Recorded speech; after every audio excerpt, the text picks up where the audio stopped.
જય શ્રી કૃષ્ણ મિત્રો.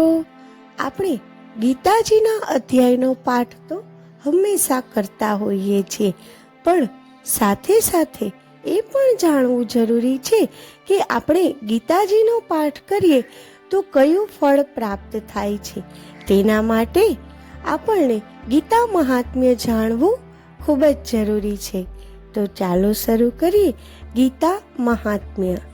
શ્રી પૃથ્વી દેવીએ પૂછ્યું, હે ભગવાન, હે પરમેશ્વર, હે પ્રભુ, પ્રારબ્ધ કર્મના અનુસાર સુખ દુઃખ ભોગવતા મનુષ્યને તમારી એકનિષ્ઠ ભક્તિ કેવી રીતે પ્રાપ્ત થાય છે?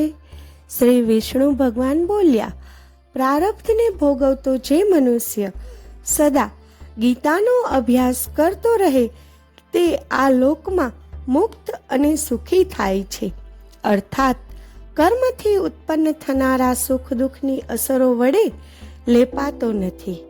જેમ કમળના પાનને જળ સ્પર્શ કરતું નથી, તેમ જે ગીતાના અર્થનું ધ્યાન કરે છે તે બહારના જગતમાં ફેલાયેલા મહાપાપમય વિચારોથી બચીને રહે છે.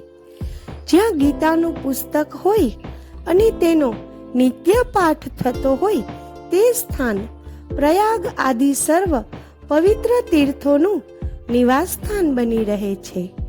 જ્યાં ગીતા જ્ઞાન અનુસારનું આચરણ થતું હોય ત્યાં સર્વ દેવો, ઋષિઓ, યોગીઓ, નાગો અને સ્વયં શ્રી કૃષ્ણ પરમાત્મા પણ નારદ, ધ્રુવ અને સર્વ પાર્ષદો સહિત તે ભક્તને સદા સહાયક થાય છે.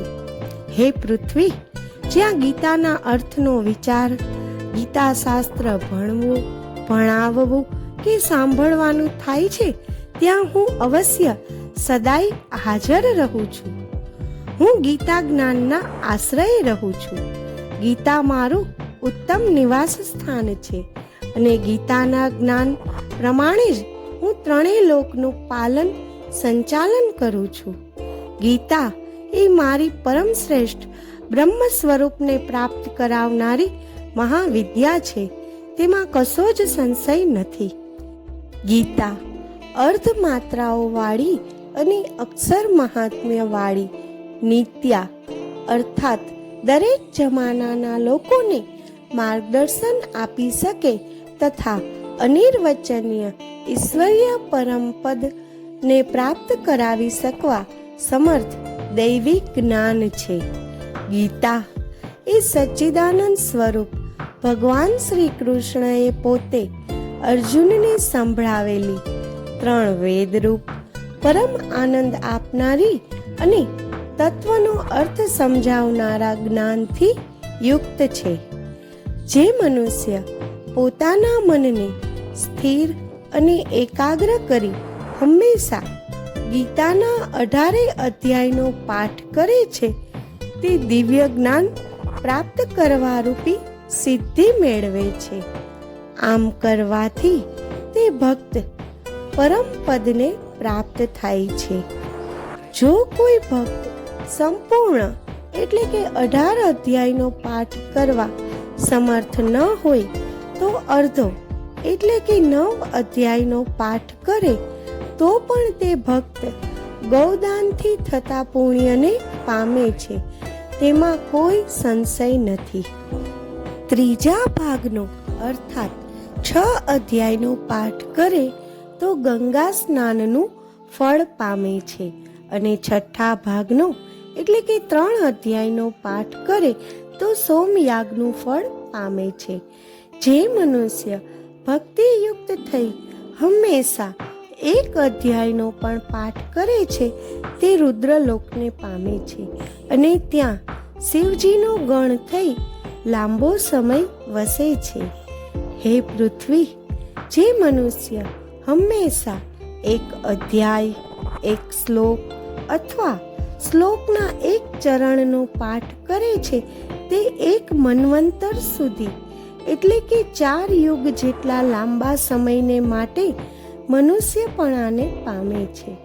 જે મનુષ્ય ગીતાના 10, 7, 5, 4, 3, 2, 1 કે અડધા શ્લોકનો પાઠ કરે છે તે અવશ્ય 10,000 વર્ષ સુધી ચંદ્રલોકને પામે છે. ગીતાના પાઠમાં ધ્યાન લગાવીને જે મૃત્યુ પામે છે તેનો આત્મા બીજા જન્મે મનુષ્ય શરીર પામે છે. એટલે કે પશુ આદિનો અધમ દેહ તેઓ નથી પામતા અને નવા જન્મમાં ફરીથી ગીતાનો અભ્યાસ કરીને ઉત્તમ મુક્તિ પામે છે. ગીતા એવા ઉચ્ચાર સહિત મૃત્યુ પામે તેના આત્માની સદગતિ થાય છે. ગીતાનો અર્થ સાંભળવામાં રસ ધરાવનારો મનુષ્ય પૂર્વ જીવનમાં જો મહાપાપી હોય તો પણ વૈકુંઠ લોકને પામીને ભગવાન શ્રી વિષ્ણુના આશ્રયે આનંદપૂર્વક રહે છે. જે અનેક પ્રકારના કર્મો કરતો હોવા છતાં જો નિત્ય ગીતાના અર્થનો મનમાં વિચાર કરતો રહે તેને જીવન મુક્ત અર્થાત આ જગતમાં રહીને પણ મુક્ત જાણવો અને આવો ભક્ત શરીર છૂટ્યા પછી પરમ પદને પામે છે.